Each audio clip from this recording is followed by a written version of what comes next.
God, that's hot. My God. Oh. Also,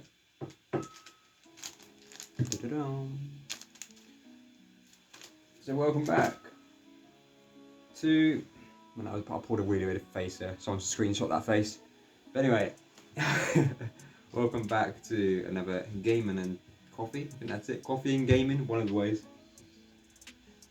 And today, before we get into it, I always have to talk about the coffee. It's just my spring blend, Caldi spring blend. Still drinking it in one of my favourite cups. And just a fine grind set in, a hand grinder, and I use the V60. Because really, when you're doing a fine grind, you want to use a V60 or a crystal. Noi, I think it's called Noi crystal dripper. Because it's one big hole and it's going to drip faster, it extracts faster, so you want to have a fine grind to get more extraction going on. When I use my small, I think it's a milliliter dripper, I should go for a more coarser grind really, because it takes like 4 minutes to extract. If I do it the same way with my hand grinder, which is too long, that's over extracting. You want to aim for that 3 minutes.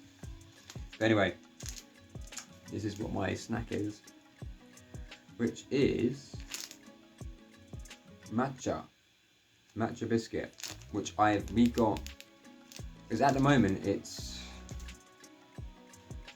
5th of May while recording this episode, so my wife's still doing her art exposition. It's still going on until I think it's the 8th. The 8th? Yeah, I think it's to the 8th. And the amount of customers and friends of hers of giving biscuits and stuff, got so much like snacks, is unbelievable.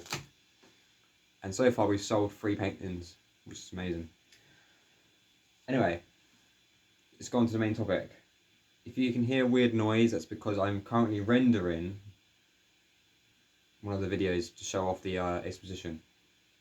And my laptop is so terrible that it takes ages to render, and it's like taken off to the moon.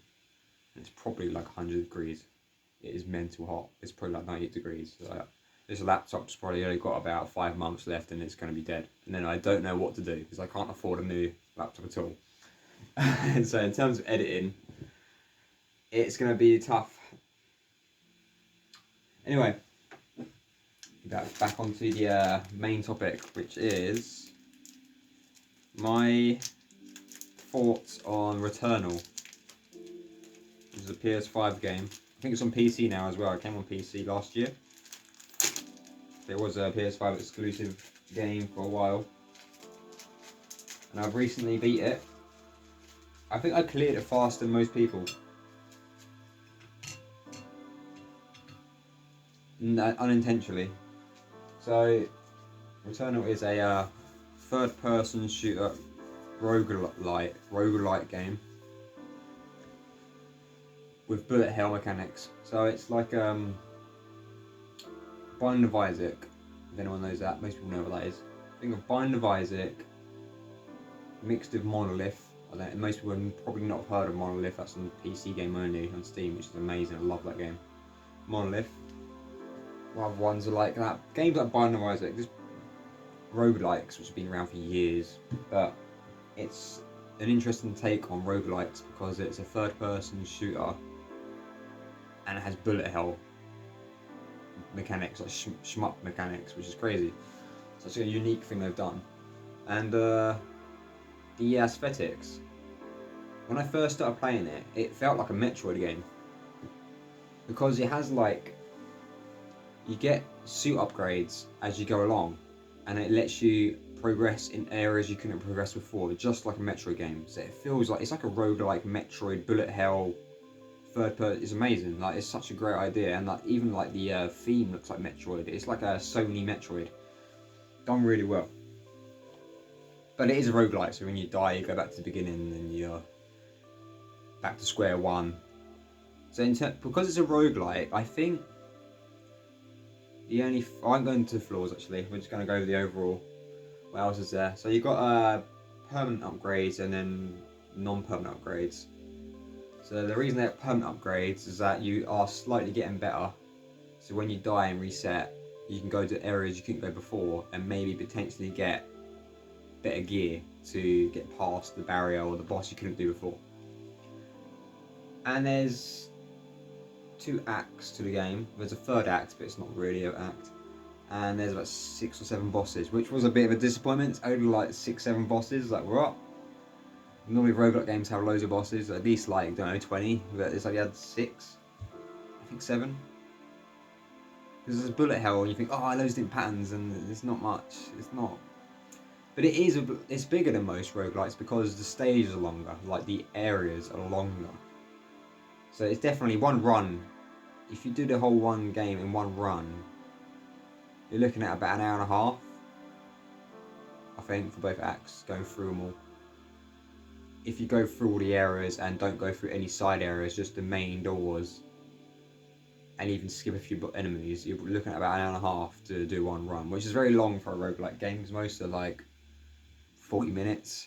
I think maybe an hour when you're like near the end, because I know that Binding of Isaac gets bigger and bigger and bigger as you get further. And when you reset, you get like the next world unlocks and it gets more and more longer.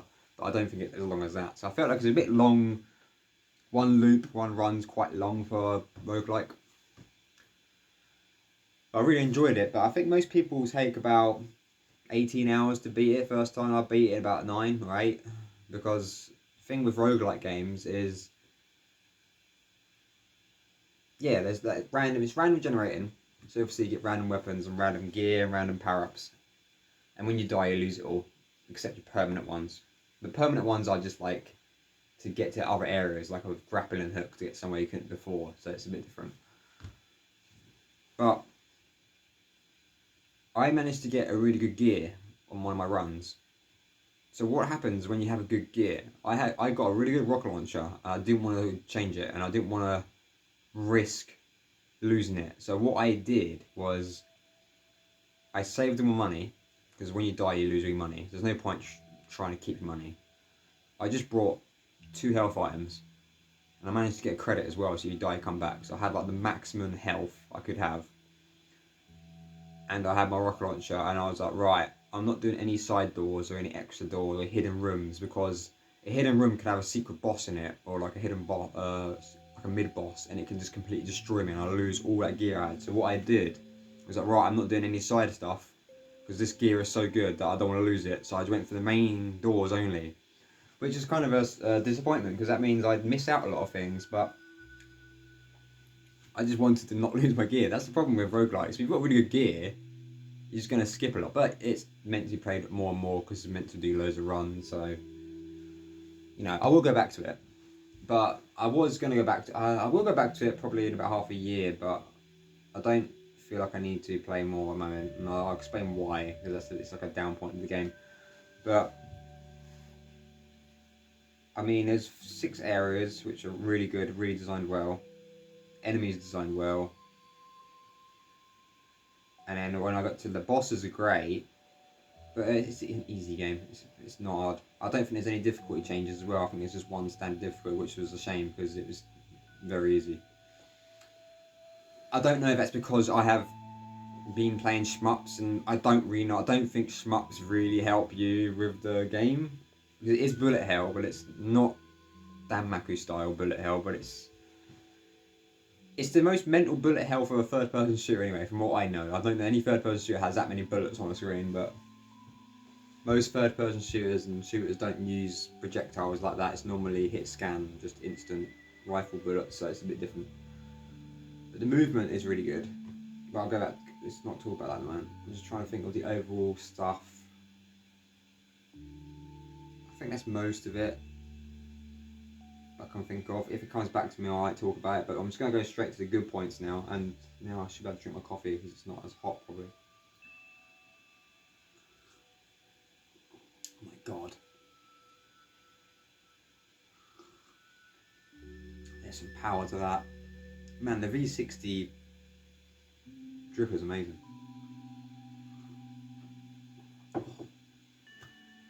So yeah, the good points about Returnal. There's many. Well, I will say it's a lot better than Tokyo Ghost Shell. Amazing game. Good points. Movement. Movement is great. You got this dash mechanic, which is great to use. Run around. It's very fluent. The doors are perfectly designed where it won't stop you. And when you're running so fast, the door will perfectly open and close and not obstruct you. So you can literally constantly go on a flow, and it won't. There's no break-in flow mechanics in movement. It's such a smooth movement compared to Tokyo Ghost Shell that we're climbing and then don't know about that. But yeah, movement's perfect, no problems at all. The only thing is, the level design's great, but there's a lot of holes. And when you're like focused on dodging bullets, and because it's a third-person shooter, sometimes you can't really see behind you, and you're like, "Well, I've got to dodge," and then you fall down a hole, and then you lose a load of health. And that you can't. It's like bullet hell and platforming's fine, but there's too much holes and platforming which get in the way of bullet hell, so it's not too bad when you get the grappling hook. Because say if you fall, you can quickly grab onto like a grappling hook and come back and recover from it, so that's good. But yeah, that's a little bit of an issue. Another thing is the weapons feel great. There's no crap weapon. They all feel good. Well, they're bad weapons, but they all feel good. There's no like really bad weapon.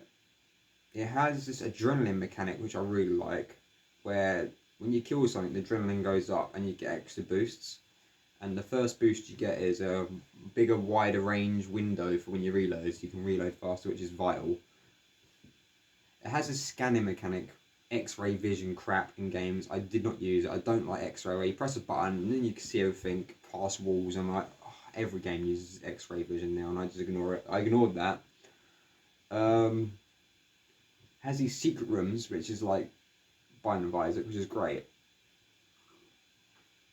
And if you go in a secret room and you go out, you can't go back to that secret room, so you've got to like make sure you do everything in the secret room. And secret rooms consist of like mid bosses, secret bosses, like middle ones, like small bosses, parasites, which I'll get to in a minute, and like weapons and items.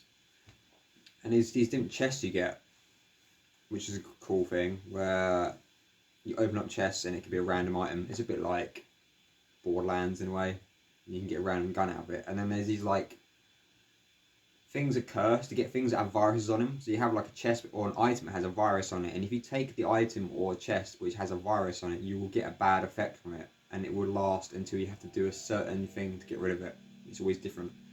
Or you can use ether items to get rid of the curse or the virus before taking or opening the chest. So that's a cool mechanic, because those ether items you get, they're permanent. So if you've got a lot of ether and you die, you keep the ether. So in the next one, you could like unlock all these like chests which had viruses on to make it a little bit easier for you. So that's a cool thing. And then you get these parasites which they give you a buff and give you a debuff to balance it out.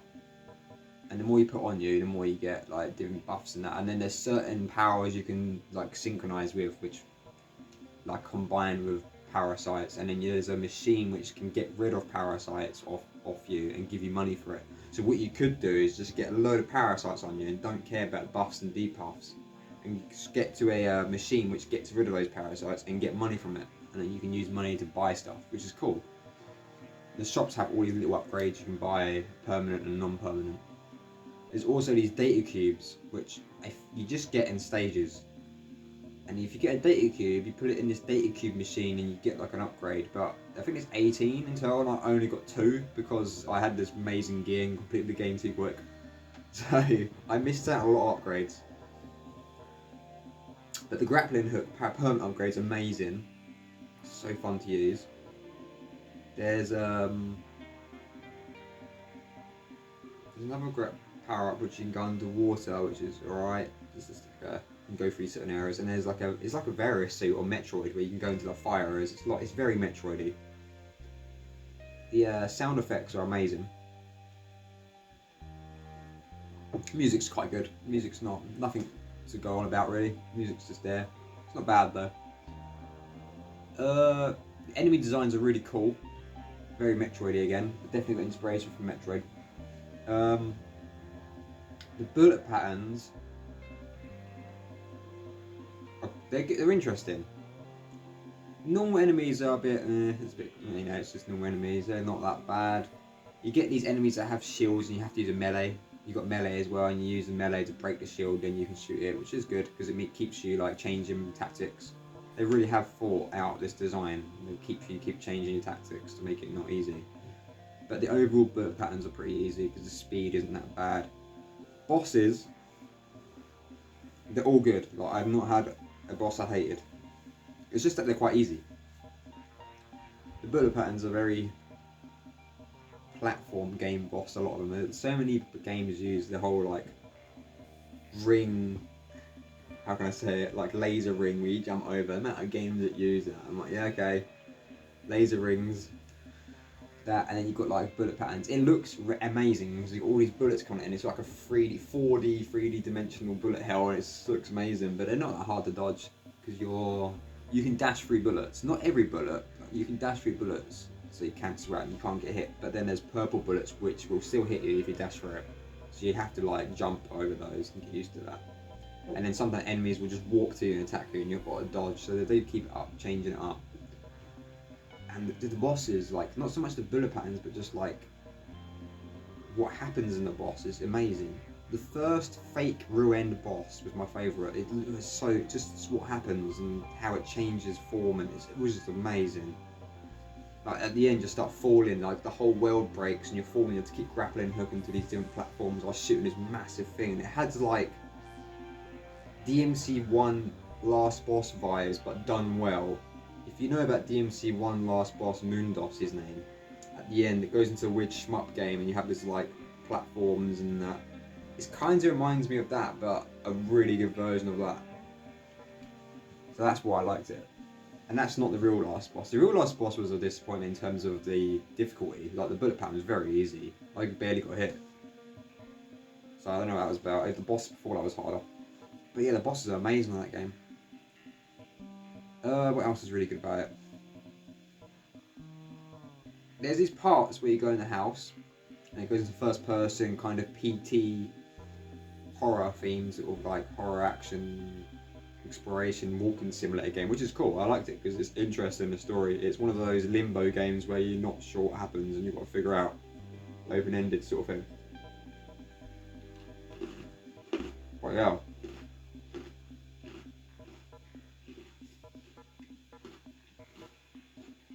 I wasn't expecting it to be that hard.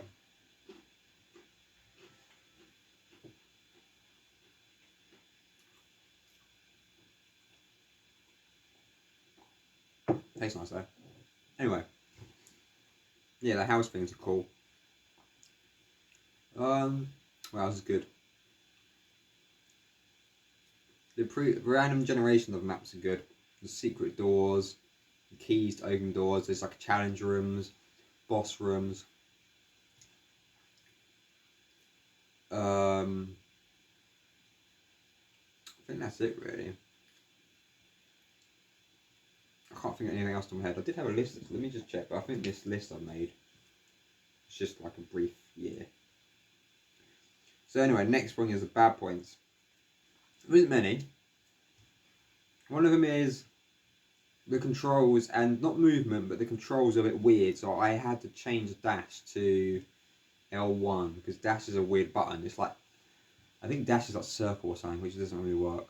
So I would say change some of your key inputs, key bindings to make it more natural for dodging. Because I think L1 is like use item, which is just strange to me. It should be like circle. I think I switched those and made it easier for me. Also, just the just lack of bosses.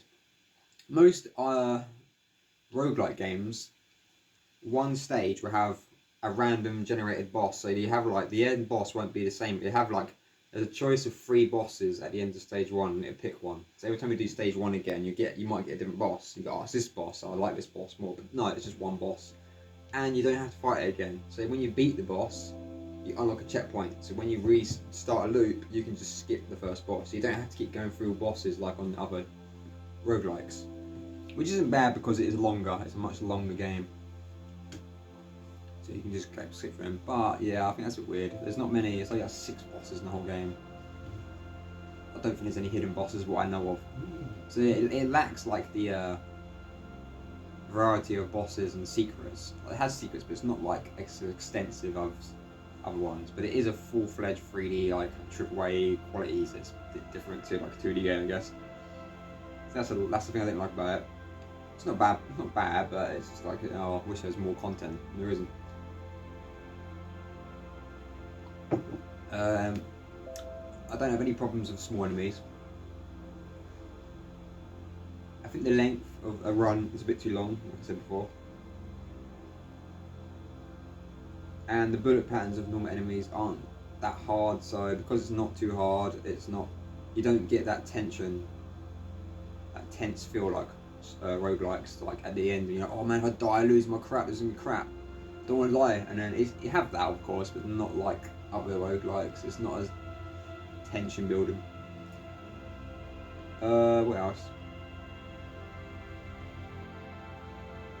That's it really. I can't think any bad points other than that, which annoyed me. I didn't really get any frustration. I just really liked it. I just wish there's more variety. Not in stage design. The world design's great. The level design's cool. The rooms are good. I don't mind the rooms. It's just more bosses really. Focus on more bosses, and they should have made it more shorter stages and more bosses like Monolith. If you haven't played Monolith, I think it's only on Steam though. Monolith is like a 2D version of Returnal, and in my eyes it's better. That game is amazing. I haven't actually beat the DLC for it, but my god, that game's good. It is like a 3D Monolith. But yeah, that's about it really. I think I've covered most things. It's been about a week since I beat it, so I think I've left it too long to talk about it, because I've probably forgetting a few things because it's been a while.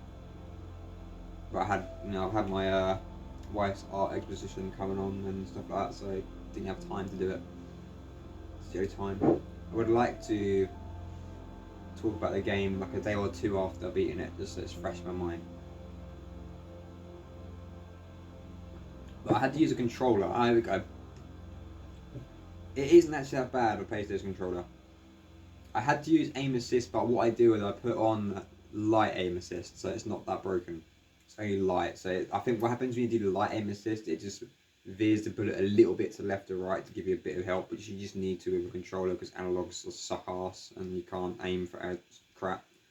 If it had gyro aiming, I wouldn't be bothered. I would use no aim assist because gyro aiming is amazing and hardly any games use it. I wish every game used gyro aiming, because gyro aiming is just as good as a mouse in my eyes. I played Quake recently on PlayStation 5, and that supports mouse and keyboard, but I didn't bother because I used gyro aiming and I'm just as good. But yeah, so yeah, I do use a controller. The adaptive triggers are interesting, they work really well.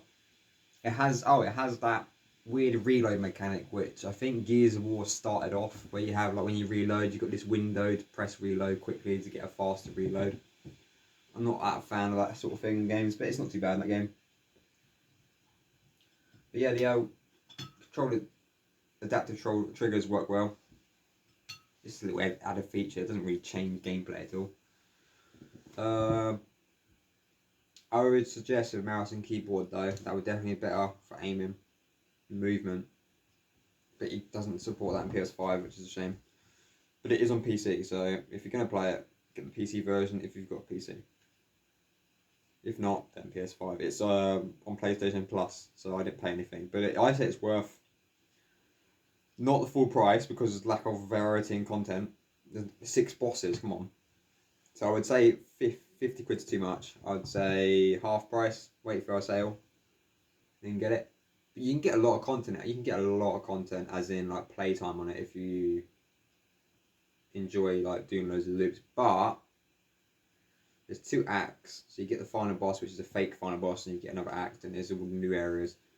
But then there's a 3rd act, but there's nothing new really, it's just a different ending. So all you're doing is you're collecting certain items on maps you've already done, and it doesn't even have a final secret boss. It's just the same final boss, and then the ending changes a bit. So I have not bothered to get Act 3. If Act 3 had like an extra like final secret boss, then yeah, I'll go for it. But they haven't bothered, so it's just like you do the same end boss and then you get a different ending. I'm not getting all these items to fight the same boss, and it'd be even easier because I'll be even more powered up. So they've kind of messed up there. They should have done like one final crazy like manic boss or something, because the bullet patterns could be more crazy.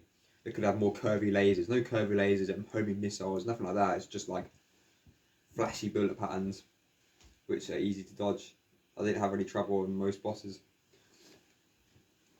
So that's the only issue. They should really make a DLC for it, which they did, but it was mainly co-op and it wasn't really extra content. There is like some weird survival arena mode, but I haven't tried. I'm not interested in that though. I definitely want to go back to it and play it again, but there is no difficulty, so I would like to play it harder difficulty. There isn't, so. Well, I think I will go back to it at the end of the year and just do another playthrough, just because I enjoyed the game. Wouldn't mind a sequel. But that's why I think of Returnal, a much better game than Tokyo Ghostwire, whatever you call it. Now, I'm hoping they do make a sequel, but I don't think they will. I think they people that made Stardust, Portable Stardust or something on PlayStation 3. Quite a well-known company. Yeah, I think that's it. I don't give ratings. I'm not going to give ratings like 10 out of 10. I'm not going to do that. I'm just going to say if it's worth playing. And it is worth playing. It's really good. I enjoyed it. And that's it. I hope you enjoyed it. If you've played it, just say in the comments and what your thoughts are on it, if you like it or not. And if you have any questions, just put them below. And I'll see you next time.